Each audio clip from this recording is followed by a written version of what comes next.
Bueno, polluelos, y no podemos terminar el tema vacunas sin hablar un poquito de las vacunas del COVID. Porque hay un tema candente, un tema de actualidad, del cual se habla mucho en los medios masivos de comunicación, se discute mucho sobre las vacunas en general y sobre la vacuna del COVID en particular, en los núcleos familiares, entre grupos de amigos, sobre su seguridad, sobre su eficacia, sobre si ponértela o no, si estás a favor o en contra de aplicarte o no aplicarte la vacuna, y etcétera. Hay todo un movimiento de gente antivacunas que no es actual, o sea, no es de ahora, sino que viene de hace muchos años, pero ahora es como que se exacerbó con todo esto del COVID, y que, bueno, nosotros como agentes de atención primaria de la salud tenemos que combatir este tipo de pensamientos arcaicos y que le hacen mucho mal a la salud pública. Nosotros sabemos que la vacunación es una de las estrategias de prevención de las enfermedades más, digamos, más efectivas y que mejor le hace a la salud pública en APS, ¿no? Entonces nosotros tenemos que promover la salud, tenemos que promover este tipo de estrategias en APS, ¿no? Bueno, pero entonces vos, como estudiante de medicina, te puedes llegar a preguntar, ¿entendés? ¿Y vos qué sabes de las vacunas? ¿Qué te dijeron en la facultad de las vacunas del COVID? ¿Cómo están hechas? ¿Cuál es su seguridad? ¿Cuál es su eficacia? ¿Los efectos indeseables? Bla, bla, bla. Vos estás a lo mejor a 2 meses de haber empezado la facultad de medicina, pues ya sos un referente para tu grupo de amigos o para tu familia si ninguno es del palo, digamos. Si ninguno estudia medicina o ninguno es médico, etc. Entonces, vamos a hablar brevemente de las vacunas, de las vacunas que estamos utilizando en Argentina y algunas cositas de algunas de las vacunas que se están desarrollando o que se están aplicando en otros lados. Pero más o menos de las vacunas principales que en la actualidad están aprobadas, ¿sí? Porque han atravesado todas las etapas de investigación, fase 1, fase 2, fase 3, para aplicarse, digamos, en humanos. Y ellas son las siguientes. Vamos a compartir pantalla y vamos a ver esto. Entonces les decía. Bueno, entonces de vacunas vamos a hacer una actualización a partir de este año que involucre a las vacunas del COVID, que tienen que ver con el desarrollo de la UP11, gentileza del Instituto Tejedor. Concretamente vamos a hablar de aquellas que tienen que ver con el coronavirus. ¿Cómo se reproduce el coronavirus en el cuerpo? Bueno, recuerden que el coronavirus tiene una estructura circular, es un virus relativamente voluminoso, que en su interior este virus tiene ARN. ¿Sí? El material genético del core del virus, recuerden que todos los virus tienen un core y después tiene una cápside, algunos tienen cubierta, una cubierta membranosa, etc. Y la cápside tiene proteínas, ¿no? Que son las antigénicas del virus. En este caso el coronavirus tiene una forma de coronita, con estas espículas, que son las proteínas Spike, en su interior tiene un core con un ARN, un ácido ribonucleico, los virus pueden tener ADN o ARN, este tiene ARN, después tiene una serie de proteínas y tiene estas proteínas que se llaman Spike. Estas proteínas de Spike se unen a receptores de membrana, concretamente los receptores ACE2 de la célula, que son para la enzima convertidora de la angiotensina. Ya van a ver de qué se trata esto, lo vamos a ver en fisiología más adelante, pero bueno, casi todas las células del cuerpo tienen estos receptores, especialmente las células del pulmón, pero muchas células tienen estos receptores. Entonces, uniéndose a estos receptores, el coronavirus ingresa a la célula y lo que concretamente inserta en la célula es su material genético. Es decir, introduce su ARN una vez que se enlaza con los receptores de la membrana. La célula entiende que el ARN del virus es propio y entonces crea millones de copias iguales y comienza a producir proteínas virales, ¿sí? Forma copias del ARN viral. El ARN viral en los ribosomas de la célula eucariota, de nuestras propias células, sintetiza las proteínas del virus, como la proteína Spike, etc. Estos componentes crean nuevos virus que salen de la célula infectando a otras. Entonces, un virus entró en la célula y cada virus puede crear en una célula entre 10.000 y 100.000 copias. Este es el proceso de amplificación viral. Este esquema es de Lancet, de la revista de Lancet, que es una revista científica muy prestigiosa. Entonces, bueno, a todo esto, recuerden que los gérmenes, virus, bacterias, parásitos y hongos, esto lo vimos en la clase de inmunología, tienen alguna porción de su estructura que es el determinante antigénico o epítope, es decir, aquella porción que es capaz de desencadenar la respuesta inmune que es reconocido por los anticuerpos del organismo. Esto es lo que se utiliza habitualmente en la formación de las vacunas. Las vacunas tienen como objetivo generar una respuesta primaria digamos, en condiciones controladas. Entonces lo que te incorporan es el antígeno, no el germen completo, y en el caso de que te incorporen el germen completo es completamente inactivado o atenuado para que no te provoque enfermedad. La idea es que vos tengas un contacto, una respuesta primaria frente al germen, al antígeno, en condiciones controladas. Eso no te va a provocar enfermedad, pero va a estimular tu sistema inmune para que generes células de memoria, para que generes anticuerpos, y entonces cuando vos tengas un contacto salvaje con el germen, o sea, cuando estés expuesto, por ejemplo, al coronavirus, vos ya tengas mecanismos defensivos para el mismo. O sea, puedas desarrollar una respuesta secundaria, que como hemos visto, la respuesta secundaria tiene menos latencia, es más rápida y es más efectiva. Bueno, el determinante antigénico, como dijimos, vos tenés el ARN viral y tenés la cubierta del virus, ¿no? El material genético liberado, el ARN viral es el material genético liberado una vez que el virus entra a la célula. Pero para entrar en las células tiene esto, que son esas proteínas Spike. La proteína Spike, como las distintas proteínas, las que tenemos en el cuerpo también, tienen dominios y motivos. Eso también lo hemos visto en las clases de química. Esta proteína espiga o proteína Spike es la parte del virus que le sirve para infectar a la célula. Porque en la proteína hay un sector, un dominio de adhesión al receptor, que se llama RBD.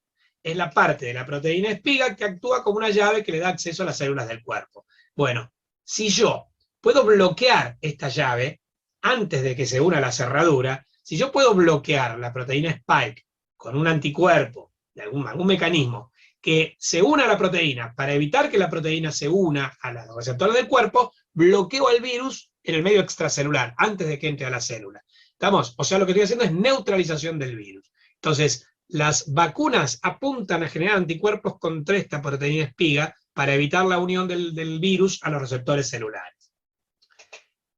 Las vacunas desarrolladas en la actualidad y que se están utilizando, que ya están en fase 4, que vendría a ser la utilización en la población, con farmacovigilancia. Es decir, la investigación en vacunas pasa por 3 etapas: la fase 1, fase 2, fase 3, fase 1 en el laboratorio, digamos, con reactivos químicos, por así decirlo, o con células aisladas; la fase 2, investigación en animales; la fase 3, investigación en humanos voluntarios, en grupos de humanos voluntarios, que cuanto mayor sea el número de voluntarios, más significativa es, y una vez que atravesó esas 3 fases, donde se evalúa la seguridad y la eficacia, se puede pasar a la fase 4, ya se puede empezar a utilizar en los humanos, pero vigilando los efectos iniciales que puedan aparecer. De hecho, vieron que, por ejemplo, en el caso de la AstraZeneca, aparecieron algunos casos de trombosis, enseguida se detiene la inoculación, se estudia la vinculación de estos efectos adversos con la vacuna, porque a lo mejor son completamente al azar y no tienen relación con el acto de la vacunación, y si se encuentra que en la relación riesgo-beneficio, el beneficio de aplicar la vacuna supera los riesgos, se reanuda la campaña de vacunación con esa vacuna. Esto es lo que se llama farmacovigilancia, en la fase 4, digamos, de la aplicación de las vacunas. Y bueno, las vacunas que en estos momentos se están aplicando son de 4 tipos. Las que tienen vector viral, las que tienen ARN o ADN, las que tienen virus desactivado, y las que están hechas en base a proteínas. Algunas son novedosas. Por ejemplo, bueno, las de vector viral, hay 4 tipos de vacunas. La primera es la de vector viral. Inyecta un virus diferente, y es menos dañino, que contiene los genes de la proteína espiga del coronavirus para generar una respuesta inmunitaria. O sea, este virus no es dañino, tiene incapacidad de réplica, no se puede propagar, o puede tener capacidad de réplica, pero se puede replicar hasta cierto punto. O sea, que hay 2 tipos de vectores virales que se pueden utilizar. Las vacunas que usan este método son las 2 más usadas en Argentina, que son la Oxford AstraZeneca y la Sputnik V, del Instituto Gamaleya, que utilizan como vector viral un adenovirus. El adenovirus te puede provocar diversas enfermedades, pero si vos haces que no se replique o que se replique débilmente, ese virus, el adenovirus, no te va a infectar a vos. Pero vos le insertaste en el genoma del virus un fragmento del ARN viral que contiene los genes para la síntesis de la proteína espiga. ¿Estamos? Entonces vos transformaste a este adenovirus en una fábrica de proteína espiga, no en una fábrica de coronavirus. No es capaz de generar todo el coronavirus, sino de generar solo la proteína espiga. ¿Estamos? Bueno, las vacunas que usan este método son Oxford AstraZeneca y la Sputnik V. Después tengo las vacunas de a todo esto, volvamos para atrás. Estas vacunas no las vamos a ver, entre las vacunas del calendario no teníamos ninguna que tenga esta composición. Son bastante novedosas, pero ya se han utilizado en medicina. Hay algunos antecedentes, como por ejemplo la vacuna desarrollada frente al ébola, es un filovirus muy, muy letal, tiene en algunos casos, en algunos brotes, ha tenido una letalidad hasta el 90%, es endémico de África, afortunadamente nunca salió de África generando una epidemia, una pandemia a nivel mundial, no se transmite tampoco por vía aérea, sino que se transmite por contacto con fluido, contacto más directo, pero bueno, no había vacunas contra el ébola, y el Instituto Gamaleya desarrolló una con este mismo vector viral. Y también el vector viral se ha utilizado para terapia génica. O sea, recuerden que las vacunas también pueden servir para aumentar la inmunidad frente, por ejemplo, al cáncer. Entonces, se llama terapia génica, y se han utilizado vacunas con vector viral para esto. Pero las vacunas para las enfermedades comunes, las del calendario, ninguna tenía un vector viral. O sea que es bastante novedosa. Ahora, la más novedosa de todas son las vacunas de ARN y ADN. Estas inyectan parte del código genético del virus en el cuerpo, para que produzca la proteína espiga del virus, generando así la respuesta inmunitaria. Puede ser que tenga ARN mensajeros, como en algunas modificaciones, o una codificación de proteína de espiga por autoduplicación del ARN, o que tenga un plásmido. El plásmido es un fragmento de ADN extracromosómico que va a tener la información genética para la síntesis de la proteína espiga, ¿no? Las vacunas que utilizan este método son las de Pfizer y Moderna, son de alta eficacia, estas vacunas tienen alta eficacia, estas sí son novedosas, porque no existe ninguna vacuna generada así hasta la aparición de estas, son bien novedosas, pero bueno, se han visto también algunos efectos indeseables, sobre todo estas vacunas podrían producir una miocarditis a los 4 días, la Oxford AstraZeneca se han visto casos de trombosis. Las vacunas de ARN-ADN como Pfizer y Moderna se han visto la relación con algunos casos de miocarditis. Siempre, pocos casos, por eso se siguen aplicando, la relación riesgo-beneficio sigue favoreciendo el beneficio respecto al riesgo, sigue favoreciendo, digamos, o justificando desde el punto de vista de la bioética el uso de estas vacunas en la población humana. El tercer grupo son de virus desactivados. Estas ya son más comunes, estas hay en el calendario. El virus desactivado inyecta en el cuerpo una versión debilitada o desactivada del propio coronavirus, que este es el método tradicional de vacunación, hay muchas vacunas de calendario que son así. El virus puede estar desactivado, o sea, no se puede reproducir, pero sí es capaz de generar una respuesta inmunitaria, o puede estar atenuado, vivo atenuado. O sea, el virus sigue viable, pero no puede causar enfermedad. Crece y se reproduce, pero en forma muy limitada. Se le bloquean genes específicos que explicarían la enorme capacidad de proliferación que tiene el virus del coronavirus. Las vacunas que la usan son las chinas, como la Sinovac y la Sinopharm. La Sinopharm también se ha usado en la Argentina, y utilizan este tipo de virus, este tipo de componentes. Bueno, y después tenemos las vacunas en base a proteínas. Esta es otra que también tenemos en el calendario, digamos que se han usado mucho más tiempo para otras enfermedades. Estas inyectan solo los componentes de un virus que estimulen mejor la respuesta inmunitaria. No te incorporan ni el virus entero, ni el genoma del virus, con vectores virales o qué sé yo, sino que lo que te incorporan es la proteína espiga directamente, o sea, subunidades de la proteína. Usa la proteína espiga de la célula viral o de partículas con forma viral, que imitan el virus pero que no tienen material genético viral. Es como si fuera el virus sin el core, o sea, sin el ARN. Las vacunas que lo usan son la de Sanofi y la de Novavax. Ahora está hablando bastante de la Novavax, pero bueno, estas obviamente en Argentina no se están usando. Pero son las 4 que existen en la actualidad, digamos, con distintos mecanismos. Todas las vacunas, el sistema inmunitario del cuerpo reacciona y produce anticuerpos. Si el paciente luego se contagia de coronavirus, los anticuerpos lo combaten. Entonces vos decís, ¿cómo si se contagia? ¿No es que la vacuna previene el contagio? A ver, acá es donde tenemos que diferenciar. Todas las vacunas tienen un X porcentaje, todos estos gráficos que les mostré son de otra revista científica, que es Nature, todas las vacunas tienen eficacia en prevenir el contagio, como prevención primaria, ¿sí? O sea, no te vas a contagiar, pero esa eficacia ronda, de acuerdo a la vacuna, entre el 60, el 70, el 80 y el 90%, 95%, las que más tienen, o 94%, como son las de ARN, 91, 92 en el caso del Sputnik, etc., y un poquito menor en Oxford AstraZeneca y la Sinopharm. Ahora, prácticamente todas las vacunas tienen la ventaja de reducir en un 95 a 100% la mortalidad por el virus. O sea, previenen la enfermedad grave. O sea que vos te vas a contagiar, pero vas a tener defensas contra el virus y lo vas a neutralizar, dejándolo en las vías aéreas superiores, y entonces el virus termina transformándose en una enfermedad banal de las vías aéreas superiores, o teniendo como máximo un cuadro moderado, con tos, con fiebre, desagradable, pero que te dura 2 o 3 días, pero que no vas a llegar a internarte, no vas a llegar a intubarte y no te vas a morir, ¿entienden?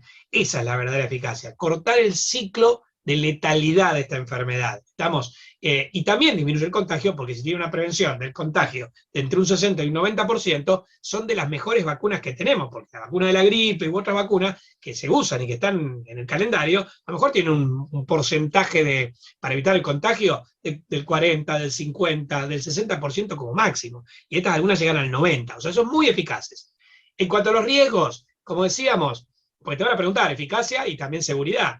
Lo primero, antes de la eficacia que se evalúa, es la seguridad. O sea, si no es segura, se descarta y se busca otra vacuna. Frente a la misma eficacia, 2 vacunas, una que no sea segura porque te proporciona efectos indeseables peligrosos, se descarta inmediatamente, antes de la fase 3. O sea, ni siquiera se prueba en fase 3.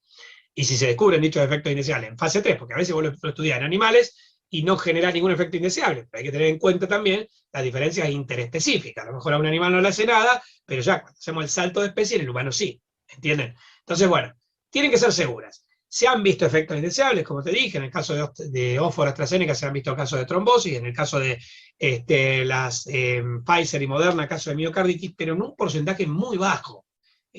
Hablándote de 4 casos por millón, ¿entienden? O sea que son realmente muy seguras y muy eficaces. Entonces, si nos basamos en la relación riesgo-beneficio, ¿por qué no te vacunarías? Si no corres riesgo al vacunarte, porque que te mueras por la vacuna es una cosa sumamente infrecuente, es muy poco probable. Y por otra parte, tiene una eficacia en prevenirte la enfermedad muy alta y en prevenirte el caso de una enfermedad grave que termina internado o que te muera la enfermedad es muy alta, altísima. Entonces, verdaderamente, el beneficio supera los riesgos. Bueno, entonces, para saber más, se pueden meter en la página del Ministerio de Salud de la Nación, donde se pueden descargar el calendario de vacunación actualizado 2021, con las distintas vacunas del calendario, para pispearlo, para estudiarlo, porque te lo pueden preguntar. También te puedes meter en la página de la Sociedad Argentina de Pediatría, de la SAP, donde también tiene un apartado dedicado a la vacunación, donde te puedes descargar el calendario, pero además tiene algunos consejos, algunas recomendaciones, algunos temas seleccionados sobre vacunas. Con respecto a las vacunas del COVID, especialmente, te puedes meter en la página de la Organización Mundial de la Salud. Directamente cuando te metes en la página, digamos en el inicio, ya te va derivando, porque se ve que son los temas de más interés en la actualidad, te va derivando a distintos artículos relacionados con el COVID y con las vacunas. También te puedes meter en PubMed. PubMed es un sitio que está muy bueno, que tiene todas publicaciones médicas. Están en inglés, pero básicamente todo lo publicado en relación a las investigaciones del SARS-CoV-2 y de las vacunas frente al COVID está publicado ahí. Es interesante y se puede explorar un poquito.